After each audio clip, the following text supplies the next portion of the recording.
Welcome to our channel. Today we how to subscribe to Adobe Stock for royalty-free assets and branding, complete guide step by step clearly. Visit the Adobe Stock website in your preferred browser. Click on the Sign In button located in the upper right corner of the homepage. If you already have an Adobe ID, enter your email and password, then click Sign In. If you don't have an Adobe ID, click on Create an Account to begin. Fill out the required information to create your Adobe account.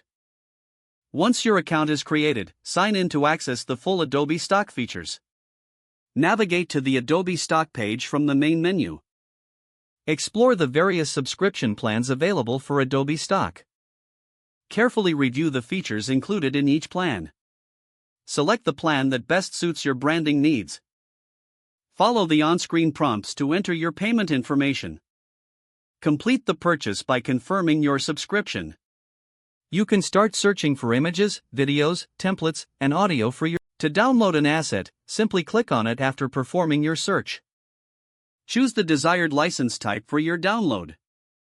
Review the terms of the license and then proceed with the download. Your downloaded assets will be available for use in your branding without any copyright concerns. Remember to check for any usage restrictions related to specific assets.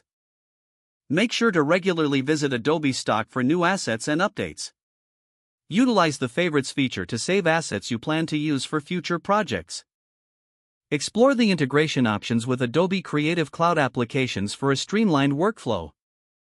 Enjoy creating branding materials with high-quality, royalty-free assets from Adobe Stock.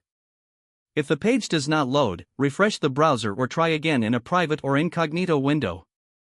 Make sure you are using the correct email address, then retype it carefully to avoid small typos. If your password is not accepted, use the reset option and create a new strong password you can remember. Check your spam folder for verification or security emails, then complete any requested confirmation steps. Enable two-factor authentication if available to improve account security and reduce unauthorized access risk. After signing in, review your profile details so your contact information and settings are accurate and current.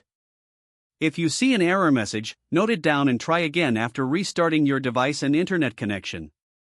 Don't forget to like this video and subscribe to our channel for more step-by-step tech guides.